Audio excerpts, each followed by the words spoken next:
pastor da Igreja Cristã da Trindade em São Paulo.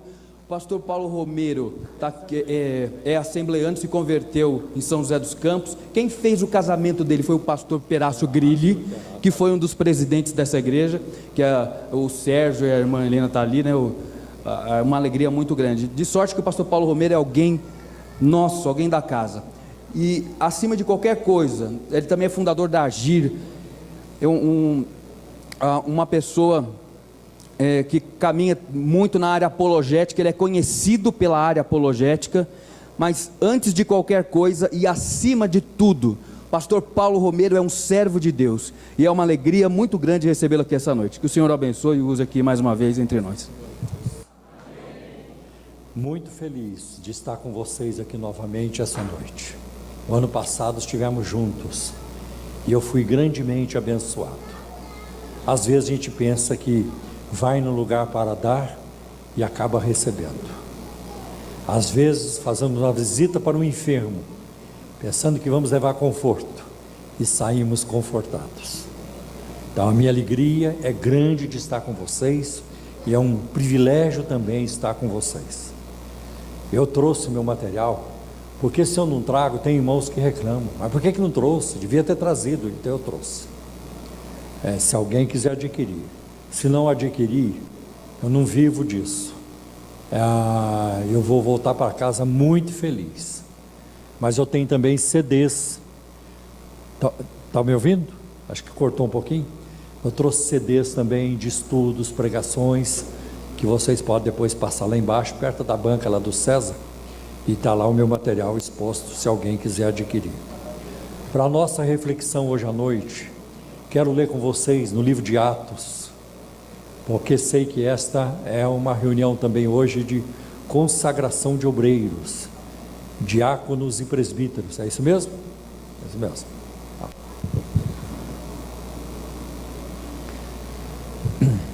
Atos capítulo 18, versículos de 1 a 11.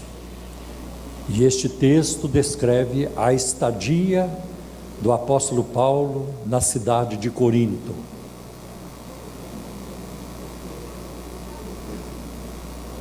Então vamos ler. A minha versão é a NVI hoje à noite. Então pode ser um pouquinho diferente da que você tem na sua mão, mas o sentido é o mesmo e é uma linguagem também fácil de entender. Então vamos ler. Atos 18, versículo de 1 a 11. Depois disso, Paulo saiu de Atenas e foi para Corinto. Ali encontrou um judeu chamado Áquila, natural do Ponto, que havia chegado recentemente da Itália com Priscila, sua mulher, pois Cláudio havia ordenado que todos os judeus saíssem de Roma. Paulo foi vê-los, e uma vez que tinham a mesma profissão, ficou morando e trabalhando com eles, pois eram fabricantes de tendas. Todos os sábados, ele debatia na sinagoga e convencia judeus e gregos. Depois que Silas e Timóteo chegaram da Macedônia, Paulo se dedicou exclusivamente à pregação, testemunhando aos judeus que Jesus era o Cristo. Opondo-se eles e lançando maldições, Paulo sacudiu a roupa e lhes disse: caia sobre a cabeça de vocês o seu próprio sangue. Estou livre da minha responsabilidade.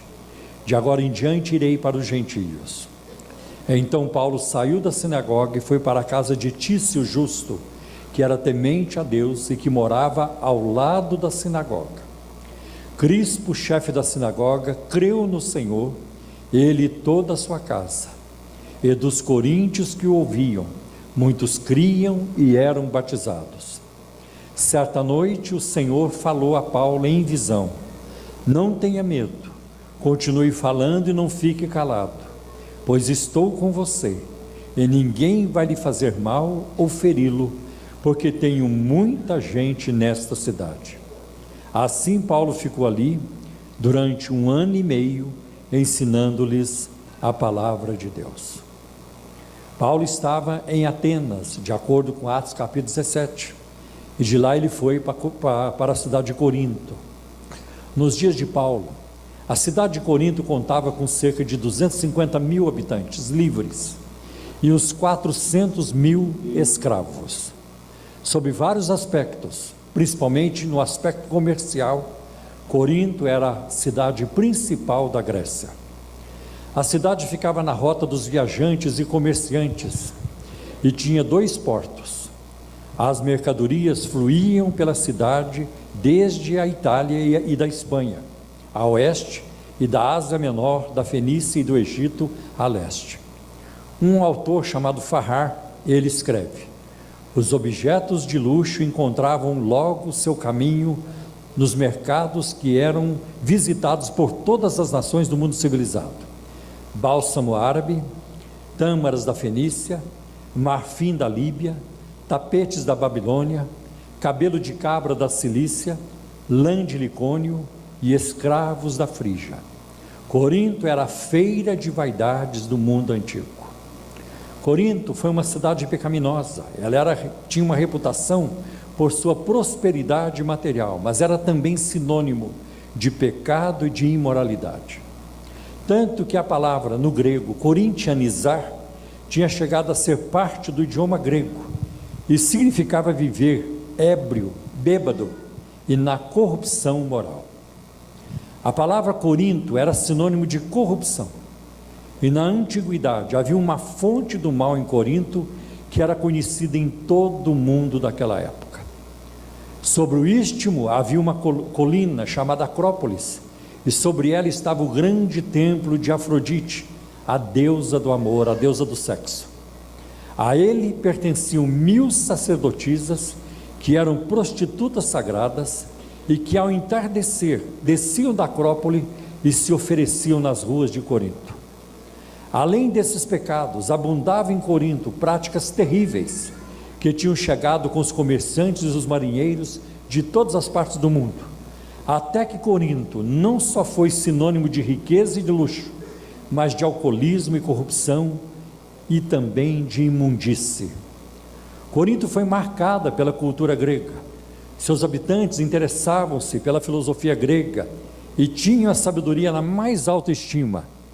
Paulo fala sobre isso quando lhes escreve, no capítulo 1, ele fala que a sabedoria de Deus, ela é diferente da sabedoria dos homens. A sabedoria de Deus é loucura para os que se perdem. Paulo trabalha bem esse tema logo no início da sua carta aos Coríntios. Em termos de religião, Corinto tinha pelo menos 12 templos. Um dos mais infames era dedicado a Afrodite, a deusa do amor, como já disse, cujos adoradores praticavam prostituição religiosa. Uns 400 metros ao norte do teatro ficava o templo de Asclépio, o deus da cura, e no meio da cidade estava localizado o templo de Apolo, que data do século VI a.C. Os judeus tinham também construído ali uma sinagoga. É muito interessante quando Paulo abre quando ele escreve o seu segundo capítulo na carta aos Coríntios, ele diz: eu nada propus saber entre vós, senão Jesus Cristo e este crucificado. Eu não fui a vós com palavras, sublimidade de palavras ou de sabedoria. Ele sabia disso. Qual era o estilo de vida do apóstolo Paulo?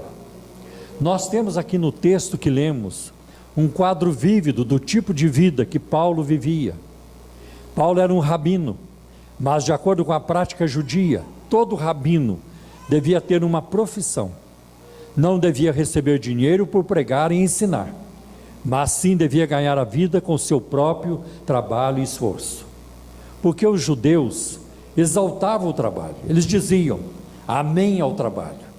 Aquele que não ensina um ofício a seu filho, o ensina a roubar. E Paulo é descrito aqui como um fabricante de tendas. Tarso, onde ele nasceu, estava na Cilícia, e nessa província havia rebanhos de certa espécie de cabras que tinham uma lã especial, e delas se fabricava um tecido chamado cilício, que se usava para fazer capas e cortinas. E sem dúvida, o apóstolo Paulo trabalhava nesse ofício, apesar de que a palavra que se usa significa mais do que fabricante de tendas, significa também alguém que trabalha com couro, e Paulo deve ter sido um hábil artesão. E isso quer dizer que ele não representava uma carga para ninguém. Tanto que em Atos capítulo 20, versículos 33 e 34, ele diz aos líderes de Éfeso: de ninguém cobicei a prata e nem o ouro. Vocês sabem que para o que era necessário para mim e para os que estão comigo, estas mãos me serviram. No ano 49 depois de Cristo, Cláudio, o imperador, expulsou todos os judeus de Roma, e deve ter sido então quando Áquila e Priscila, colegas de ofício de Paulo, chegaram a Corinto, e tudo indica que eles se tornaram amigos a vida toda. Agora vamos dar uma olhada, vamos verificar o estado de Paulo em Corinto. Como é que ele se encontra? Em primeiro lugar, nós vamos vê-lo frustrado. Paulo está frustrado, porque os resultados do seu trabalho em Atenas não foram expressivos. Nós vamos olhar em Atos capítulo 17, versículo 33, quando ele estava em Atenas, revela que apenas algumas pessoas creram, entre elas Dionísio e uma mulher chamada Damaris. Alguns estudiosos da Bíblia afirmam, comentam, que Paulo em Atenas, ele pregou um sermão filosófico. Ele até citou um poeta grego chamado Cleantes: nele vivemos, nos movemos e existimos. Essa não é uma palavra inspirada por Deus, essa é a palavra de um poeta pagão, e Paulo a citou. Ela é canônica porque faz parte da escritura, mas ele estava citando um poeta pagão. Então, quando Paulo sai de Atenas, com certeza, talvez ele tenha feito uma autocrítica. Ele diz: não, você não pode entrar por esse caminho. Então ele chega a Corinto e ele propõe não falar outra coisa senão a Jesus Cristo e este crucificado. Este tem que ser o tema da nossa pregação o tempo todo, o tempo todo. Nós vamos observar em Atos capítulo 8, no versículo 5, quando Filipe chegou a Samaria, o texto diz: ele lhes pregava a Cristo. Não foi falar mal das autoridades. Olha, porque tem os filhos do diabo lá em Jerusalém, que nos perseguiram muito, e mataram um dos nossos irmãos. É gente do capeta, gente do demônio. Filipe não fez isso. Filipe chegou em Samaria e pregou aquilo que é o mais importante para a igreja na face da terra: a pessoa de Cristo, o nome de Jesus, a sua vida, a sua obra, o que ele fez e o poder que ele tem para transformar, para salvar, para transformar pecadores em santos, perdidos em salvos, e garantir para nós a vida eterna. O que ele fez através da sua morte de cruz e do seu sangue derramado na cruz. A igreja não pode entrar por outro caminho a não ser esse. Este é o caminho: falar de Cristo, anunciar a Cristo, proclamar a Cristo, porque os profetas falaram dele desde o Antigo Testamento. Foi isso que Paulo disse diante das autoridades mais de uma vez no livro de Atos: os profetas falaram dele. Os profetas não falaram de outra coisa a não ser de Cristo, e o que eles falaram se cumpriu. E este é o âmago, este é o núcleo, é o centro da pregação apostólica. Nós vamos encontrar logo no início da primeira carta aos Coríntios capítulo 15, Cristo Jesus morreu e ressuscitou para a nossa justificação. Coisa maravilhosa. Paulo está frustrado, e ele revela que apenas, o texto, já vi, poucas pessoas se converteram. Outra coisa, vamos encontrar Paulo desanimado e com medo, e a gente pode deduzir isso pela narrativa, que fala de Paulo quando ele chega a Corinto. Ele está desanimado e com medo, porque a palavra de Deus para Paulo no versículo 10 é essa: não tenha medo, ninguém vai lhe fazer mal algum. Paulo estava com medo. Também pudera, ele já tinha sido preso, quase morreu apedrejado, teve que se defender diante das autoridades, e já tinha sofrido diversos abusos, e estava com medo de sofrer maus tratos novamente. Ele estava com medo. E eu vou dizer para vocês: o ministério cristão é uma fábrica de conflitos, de encrencas, de solidão, e às vezes o obreiro tem medo também. A igreja é fábrica de conflitos. Não venha para a igreja pensando que você vai viver só em paz. A igreja vive numa guerra constante com o inferno. Os crentes vivem numa guerra constante consigo mesmos, para se dominarem, para exercer o domínio próprio, uma guerra constante contra a tentação, contra o reino das trevas. Estamos em guerra e sempre estaremos em guerras, e só vamos colocar as armas de lado quando entrarmos em Jerusalém celestial. Aí sim, nós não teremos mais que guerrear.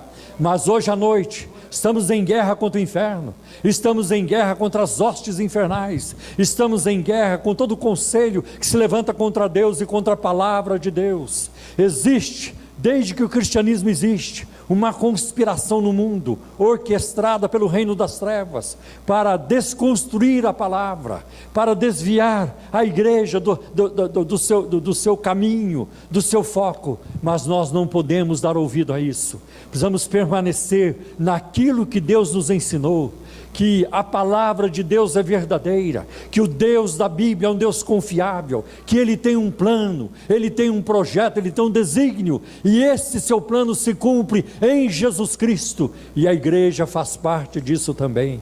Paulo estava muito preocupado. Muitos pastores hoje vivem desanimados e acabam abandonando o ministério. Não pense você que ao abraçar a carreira ministerial, o chamado a responder à vocação, você vai encontrar mar de rosas pela frente. Não é assim. Olhe na Bíblia, olhe ao longo da história, foi difícil para muita gente. Talvez nós não sejamos chamados a morrer pelo Senhor, a dar a vida pelo Senhor, a ir para o paredão ou para a forca, ou para outro tipo de execução, mas muitos foram. E enquanto eu falo com vocês aqui hoje à noite, tem cerca de uns 1.500 cristãos na Eritreia, que estão em containers, e eles estão presos, sendo torturados continuamente, por causa do Evangelho, só porque eles falam da palavra de Deus, só porque pregam o Evangelho. E tudo que eles têm que fazer para escapar do container, que durante o dia é um calor terrível e durante a noite é um frio terrível, tudo que eles têm que fazer para escapar dessa situação e escapar dessa prisão é assinar um documento onde eles vão prometer não falar mais da palavra de Deus às pessoas, aos habitantes daquele país. E eu vou dizer para vocês que o número de cristãos que tem assinado esse documento é próximo de zero. A maioria está lá, alguns morrendo, alguns próximos da morte, mas eles sabem quem eles têm o Cristo. Por isso que eu digo a vocês com muita convicção, por isso que eu tenho nojo de uma doutrina chamada teologia da prosperidade, e que vem a público ensinando boa vida para as pessoas, e que vai ser tudo mar de rosa, e que você não vai ter luta. Isso não é a palavra de Deus, isso é do fundo do inferno. Jesus disse em João 16:33, no mundo tereis aflições, mas tem de bom ânimo, não desanime, eu venci o mundo, e eu venci, aleluia, eu vivo e vós vivereis. Essa é a palavra do Senhor, glória a Deus, aleluia.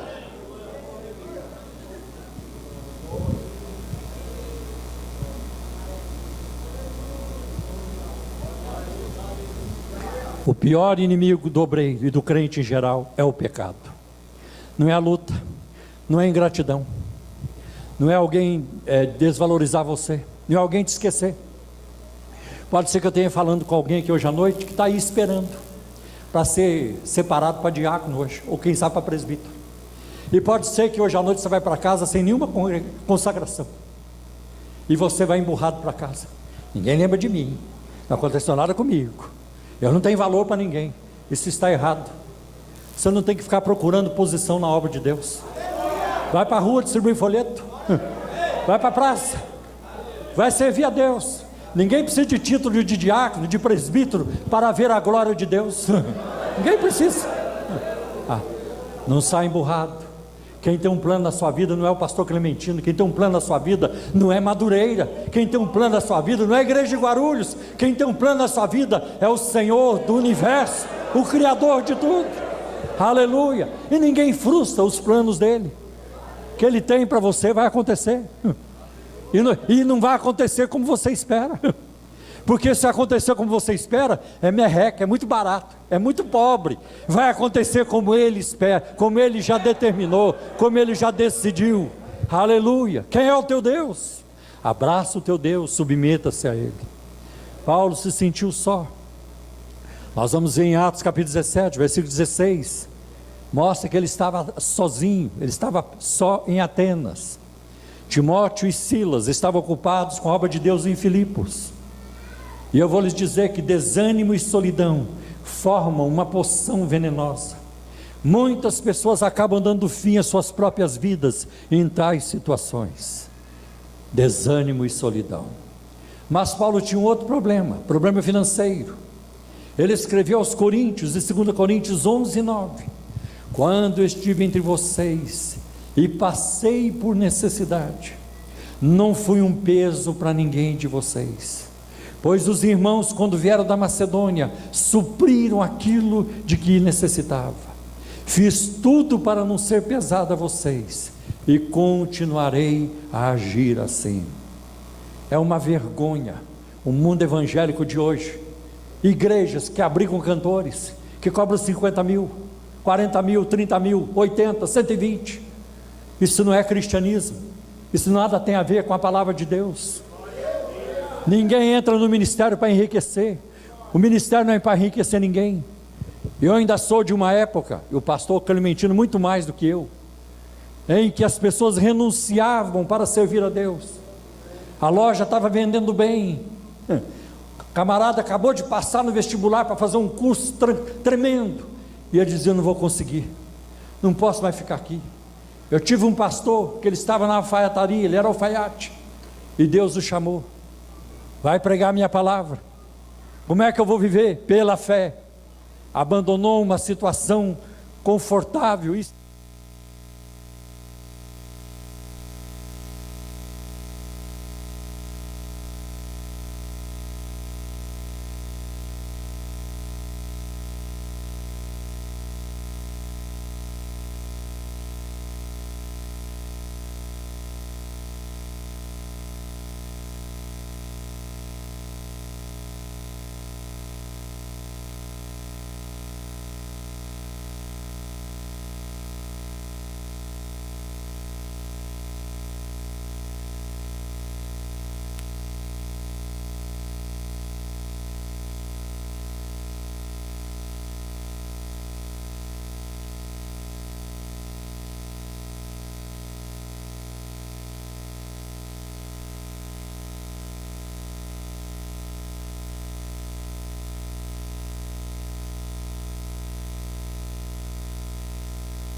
perseguições, oposições do seu próprio povo, o povo judeu. Paulo sofreu rejeição e insultos.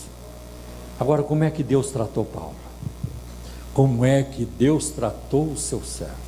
Primeiro, Deus lhe proveu amigos, e isso tratou da solidão. Deus trouxe Silas e Timóteo para Corinto, e a presença de amigos e companheiros de ministério deu ânimo a Paulo. Foi impulsionado pela palavra a começar a pregar aos judeus que Jesus era o Cristo. Não ande sozinho, não vale a pena. Eva estava sozinha quando o tentador chegou e não deu certo.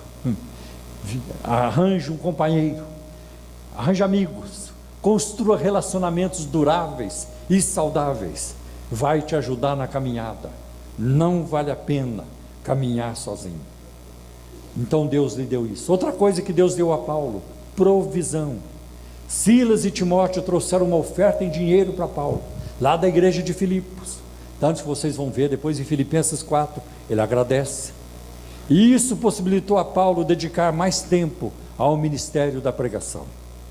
Os coríntios não contribuíram com Paulo, mas os filipenses sim, que estavam mais longe. Isso significa o quê? Que quando alguém não ajuda, Deus levanta outros para ajudar. Sempre Deus vai dar um jeito. Sempre Deus vai dar. Outra coisa, nunca espere nos homens. Os homens vão decepcionar. E espere em Deus. E nunca espere que a igreja vá suprir suas necessidades.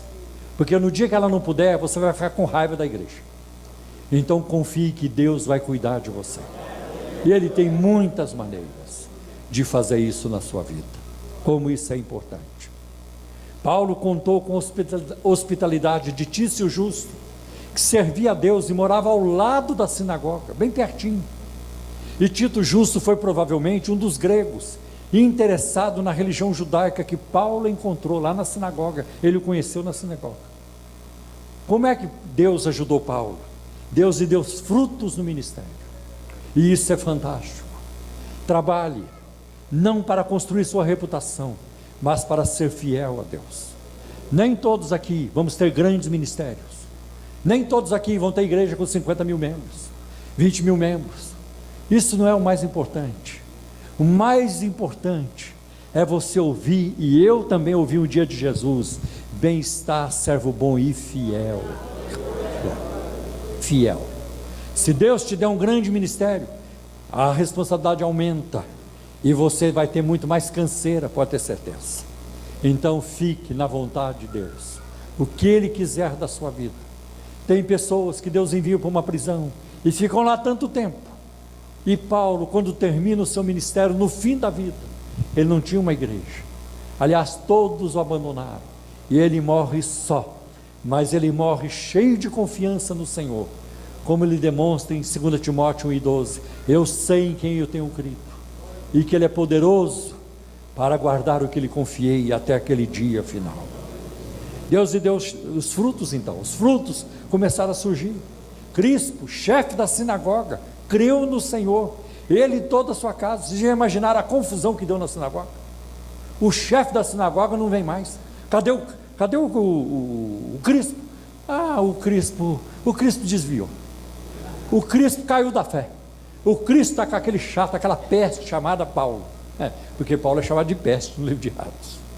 Então Deus foi dando frutos. É Deus quem dá frutos. Por isso que eu nunca apoiei movimentos de crescimento de igreja. Faz isso que a sua igreja cresce 2.000 pessoas por ano. Faz aquilo que cresce tantas pessoas por ano. Eu não creio nisso. Porque o crescimento da obra é obra soberana de Deus. Está lá no Atos, livro de Atos. O Senhor acrescentava à igreja os que haviam de se salvar. Esse negócio de chegar em janeiro, meus irmãos, este ano nós teremos 3.000 novos membros. E se não chegar? E se Deus quiser dar mais do que 3.000? Então é melhor deixar Deus cuidar dessa parte também. Crispo creu, ele e toda a sua casa, e muitos passaram a crer e foram batizados. Olha a diferença em Atenas, a dificuldade. Em Corinto, Deus abriu a porta. E foi nessa época em Corinto que Paulo escreveu as cartas aos Tessalonicenses. Evangelizou, ensinou, conviveu com os colegas, deve ter ensinado muita coisa para Silas e Timóteo, e além disso, escreveu 2 cartas importantes do Novo Testamento. Como é que Deus se comunicou com Paulo? Deus se comunicou com Paulo através de uma visão, um fenômeno, um evento sobrenatural. O Senhor apareceu a Paulo. Eu creio que isso é para hoje. Eu creio que nós podemos viver experiências sobrenaturais com Deus hoje. Mas eu também, ao mesmo tempo, fico incomodado, porque hoje a igreja não tem mais espaço para isso. Eu sou de uma época em que as crianças eram batizadas com o Espírito Santo, eram batizadas com o Espírito Santo, visões, revelações, línguas e interpretação. Havia muito do sobrenatural. Eu sou de uma época em que havia muita lágrima de arrependimento, de tristeza, e lágrima de alegria também. Sou dessa época. Não estou aqui, pastor, virando saudosista, mas algumas coisas me faz bem lembrar, com toda certeza. Então eu creio que o sobrenatural é para hoje, que aquilo que Deus fez há 2.000 anos, Ele faz hoje. É só nós buscarmos. Eu creio que uma grande dificuldade que nós temos hoje é na falta de oração. Vou dizer uma coisa para vocês, não estou dizendo que estava certo, mas eu sou de uma época que crente não podia ter televisão. Era pecado ter televisão, e os crentes eram excluídos. Eu sou dessa época. E eu morava sozinho num quarto, em São José dos Campos, numa pensão. Eu morava só. E eu congregava lá em São José dos Campos, na Assembleia de Deus. E eu, como não podia ter televisão, comprei um toca-disco. Era disco mesmo, não tinha nada de fita cassete acho que tinha, mas não tinha nada de CD, essas coisas. Tá? Para ouvir os hinos do Feliciano Amaral, Luiz de Carvalho, Oséias de Paulo e outros. E o disco está lá, rotação 33. Tinha um radinho para ouvir um ou outro programa evangélico. E quando tinha feriado prolongado, feriado caiu na quinta-feira, e sexta-feira também não vai trabalhar, porque emenda tudo, vai de quinta a domingo, ou se caiu na terça, vai de sábado até terça. Sabe o que nós fazíamos? Todo mundo na igreja, estudo bíblico. Aí chamavam os missionários, oh meu Deus, Lourenço Olson, Reginaldo Hoover, e chamava outros, Colenda, e muitos outros que o irmão conheceu. Aqueles homens eram referenciais. Hoje nós estamos pobres de referenciais. Nós precisamos de referenciais. A Assembleia de Deus precisa produzir exemplos de vida espiritual. Nós estamos muito pobres hoje de exemplo. Então eu olhava no Paulo Macalão, pastor Paulo Macalão, meu Deus, eu quero ser abençoado como este homem. E vários outros que eu conheci e que eram uma grande bênção. Hoje nós estamos pobres de referenciais. Hoje eu vejo muita coisa na liderança da igreja no Brasil, e não é só na Assembleia, em muitos lugares, é briga, é disputa, é conflito. Nós não precisamos disso. A nossa luta não é contra a carne e o sangue, a nossa luta é contra o inferno, as potestades, os poderes demoníacos. A nossa luta é contra nossas paixões pecaminosas. Essa deve ser a nossa luta. É muito triste quando começa a brigar por posições. Quem vai mandar sou eu, não, quem vai mandar sou eu, não, quem manda sou eu, e tudo isso. Deveria brigar por servir. Quem vai servir sou eu, não, quem vai servir sou eu que quero servir.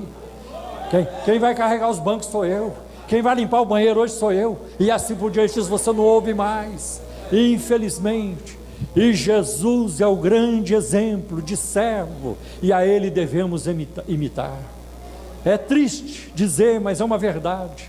Hoje tem líderes, se você imitar a vida deles, você vai para o inferno com eles. Se você imitar a vida deles, a caminhada deles, você vai para o inferno com eles, infelizmente. Então Deus falou através de uma visão, um fenômeno. Deus fala hoje, Deus opera hoje. Meus irmãos, há 1 ano e meio, 2 anos, eu recebi a visita de um homem na nossa igreja, chamado Dennis Balcombe, um americano que trabalha na China como missionário há uns 38, 39 anos. Ele foi para lá muito jovenzinho. E eu saí daquela noite, naquele domingo à noite da igreja, eu saí me sentindo um lixo. Falei, meu Deus, um homem que já com seus 75 anos ou mais, e Deus usando daquela maneira. Quando ele chegou na China, os irmãos o levavam para a igreja dentro de um caixão de defunto, para escondê-lo, porque a revolução cultural estava no auge. A esposa de Mao Tse Tung, ela idealizou a revolução cultural, depois que Mao Tse Tung morreu. E parte do plano da revolução cultural seria varrer o cristianismo da China. Sabe o que aconteceu? Eles começaram a orar. A esposa de Mao Tse Tung foi para a prisão, o segundo homem do governo foi para a prisão, e de repente a cúpula do Partido Comunista estava na prisão e morreram na prisão, e a igreja continua. Aleluia! E já existem estatísticas apontando que dentro de alguns anos a China terá a maior concentração de cristãos no mundo. Que coisa tremenda! Ninguém para a igreja, ninguém vai pará-la. Não existe poder na face da terra, em nenhum lugar, que possa deter a marcha da igreja. Igreja vitoriosa, igreja gloriosa, a noiva do Cordeiro. Glória a Deus, da qual você e eu fazemos parte. Glória a Deus, a gente saber disso. Que benção.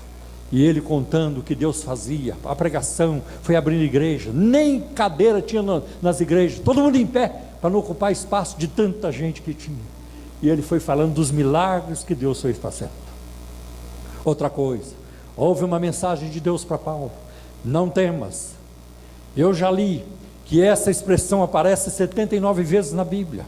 Tal expressão foi dita a muitos dos melhores homens e mulheres da Bíblia. Foi dita a Abraão, não temas. Foi dita a muitos. Foi dita a João, o apóstolo João, não temas. A Maria Madalena, não temas. Para muita gente, porque o medo é uma experiência humana. Tal expressão foi dita a essa gente.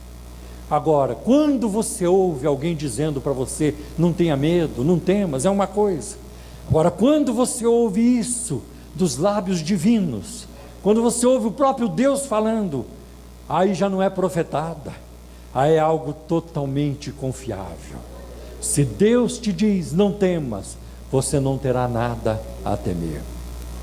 Deus diz a Paulo, não fique calado, continue falando, porque não há outro caminho, não existe outra saída.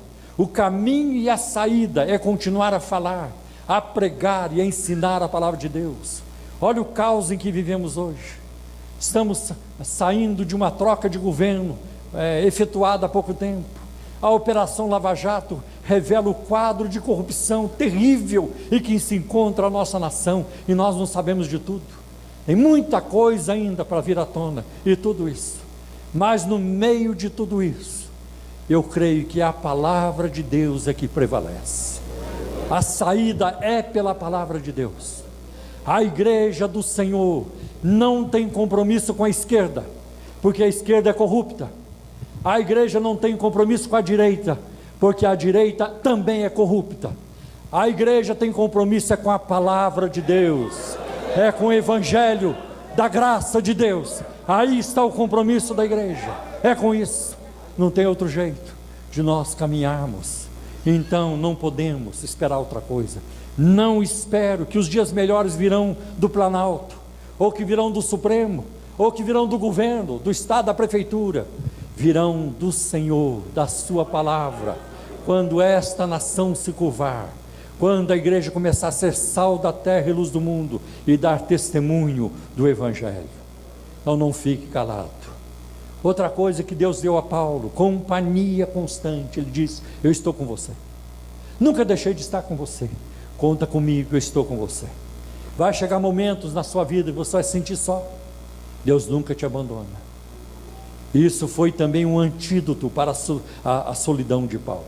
E como José no Egito, que ninguém viu muito do sofrimento dele, seu pai não viu, seus irmãos não viram, ele estava só no Egito, mas mais de uma vez você encontra na narrativa de Gênesis, mas o Senhor estava com José, mas o Senhor estava com José, mas o Senhor estava com José. Que bênção sabemos disso. Jesus disse aos discípulos em Mateus 28:20, eis que eu estou convosco todos os dias, até a consumação dos séculos. Outra coisa que Deus deu a Paulo, proteção total. Ninguém vai fazer mal a você, ou vai machucar, vai ferir você, ninguém. Mas nem o imperador de Roma, ninguém. Quando Deus diz ninguém, não tem chance para ninguém. Proteção total, eu te protejo, eu sou o seu guarda-costa. Quem é o nosso guarda-costa? É o Senhor, é Ele quem nos protege. Vocês já entenderam o que eu quis dizer, né? E uma outra palavra do Senhor para Paulo, eu tenho muita gente nesta cidade. Ele não disse, eu vou ter muita gente nessa cidade. Deus disse, eu já tenho. Essa turma está por aí, está lá na rua, está pecando, está bebendo, está na imundice, mas é povo meu, minha graça vai alcançá-los. É assim que eu vejo Guarulhos, é assim que eu vejo a nossa nação. A coisa está feia, está difícil, e a coisa estava feia em Corinto, mas Deus não abriu mão de Corinto. Eu não creio que Deus abriu mão de Guarulhos, Deus abriu mão da nossa nação, Deus abriu mão da sua família. Deus diz, são meus, e no momento certo a obra será feita, eles serão alcançados, eles virão. Veja como Paulo descreve algumas dessas pessoas em Corinto. A gente lê em 1 Coríntios 6, versículo de 9 a 11. Vocês não sabem que os perversos não herdarão o reino de Deus? Não se deixem enganar, não se enganem. Nem os imorais, nem os idólatras, nem os adúlteros, nem os homossexuais passivos ou ativos, nem ladrões, nem avarentos, nem alcoólatras, nem caluniadores, nem trapaceiros herdarão o reino de Deus. Assim foram alguns de vocês, mas vocês foram lavados, foram santificados, foram justificados no nome do Senhor Jesus Cristo e no Espírito do nosso Deus. Que bênção saber que Deus tem poder e teve poder para mudar aquelas pessoas. Paulo ficou em Corinto 1 ano e meio, ensinando-lhes a palavra de Deus. E a igreja precisa desesperadamente do ensino da palavra de Deus. O que nós temos hoje é muito show, muita conversa fiada, muitas teologias erradas.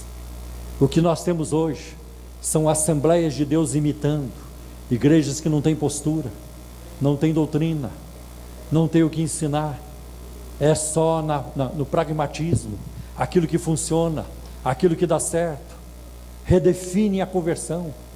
É comum você ouvir pastores na mídia, na televisão e no rádio perguntando: Jesus mudou sua vida? Mudou completamente.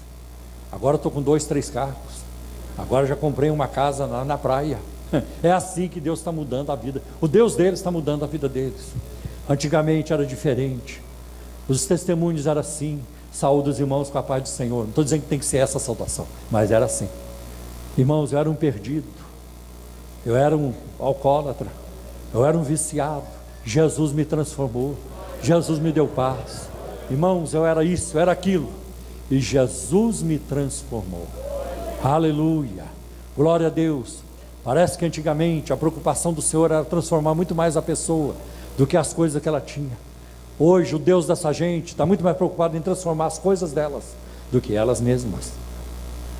E aqui ficam algumas lições para nós. Primeiro, os crentes não são imunes ao desânimo. Muita gente boa na Bíblia passou por isso. Outra coisa, podemos contar com a provisão de Deus. Deus nunca vai deixar faltar o necessário. Deus nunca vai deixar faltar. Eu sei que muitos de nós aqui não tem estrutura para ficar rico.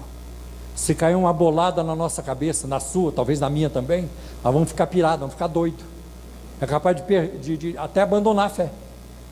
Então a maioria de nós vai ter que viver de mesada do Senhor. Está aqui o do mês, meu filho. Vai confiando que mês que vem tem mais. Está aqui o da semana, semana que vem tem mais. Papai do céu não esquece. Aleluia. Porque Jesus não morreu na cruz para encher o nosso bolso. Não é isso, Ele morreu na cruz para nos dar algo que dinheiro nenhum pode comprar: a salvação da nossa alma, perdão dos nossos pecados. Aleluia. Porque um dia você e eu vamos atravessar aquela porta dourada lá em cima, e nós vamos entrar lá sem medo nenhum, não nos sentindo estrangeiros, não nos sentindo de fora. É o nosso lar para sempre. Eu tenho liberdade na minha casa. Quando eu chego em casa, logo na sala já tiro o sapato, já jogo o paletó de um lado, a gravata do outro, deito no sofá como eu quero. É a minha casa. Quando eu chegar no céu, não tem que ficar palpando. É a minha casa para sempre. Aleluia. De onde nunca mais sairemos, nosso lar eterno, com total liberdade. E eu vou dizer para você, com muito temor a Deus, mas nós vamos fazer uma bagunça no céu, porque lá é o nosso lar eterno. E quando nós colocarmos os olhos no Rei dos Reis e Senhor dos Senhores, Ele excelso no seu trono, seu rosto ilumina todo o universo. Quando nós olharmos para Ele, nós vamos babar de tanta maravilha que nos aguarda. Aleluia. Essa é a sua promessa em Apocalipse 22:4. E verão o seu rosto. Outra verdade: ser rejeitado não quer dizer que você fez algo errado ou está fazendo algo errado. Muitas vezes é exatamente o contrário. Somos rejeitados porque abraçamos o que é correto, porque não concordamos com coisas erradas. Somos deixados de lado porque a gente não faz parte da falcatrua, das gambiarras, a gente não faz parte dos coluios, né? Das maracutaias que hoje abundam tantas igrejas. É lamentável. Outra coisa, precisamos cultivar relacionamentos e amizades, como já mencionei. Outra aplicação importante: as oportunidades para servir a Deus hoje, especialmente em Guarulhos, são muitas, na nossa nação são muitas.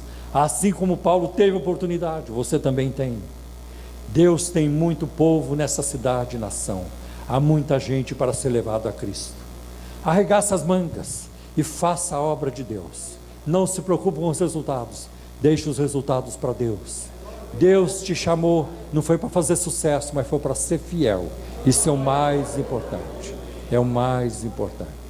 A essência do Evangelho não é felicidade, é fidelidade a Deus. É o melhor de tudo. E eu creio que é possível viver hoje, reviver hoje, vários aspectos do livro de Atos dos Apóstolos, porque Jesus Cristo é o mesmo ontem e hoje e eternamente.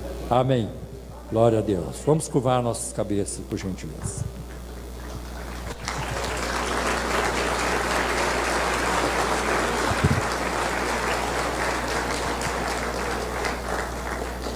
Pai, em nome do teu Filho Jesus, peço a tua bênção sobre esta igreja, aqui em Guarulhos, as congregações, o ministério, pastor Clementino, os obreiros, os demais pastores. Peço a tua bênção sobre homens e mulheres aqui esta noite, jovens, adolescentes e crianças, para que o Senhor resplandeça continuamente sobre eles o teu rosto de glória, dando alento, dando, Senhor, restauração, transformações onde é necessário. Ajuda o teu povo e envia um derramamento do teu Espírito para a cidade de Guarulhos. Envia um avivamento, opera maravilhas no meio do teu povo. Eu oro principalmente por aqueles que nesta noite receberão a imposição de mãos para serem diáconos ou presbíteros. Ser com eles, dá-lhes, Senhor, uma caminhada frutífera e vitoriosa. Guarda os livros de cair em tentação, que ninguém nunca seja escandalizado por causa deles, mas que eles honrem a tua palavra, Senhor, diante da sociedade, na igreja e na família, em toda parte, em nome de Jesus. Amém. Glória a Deus. Amém.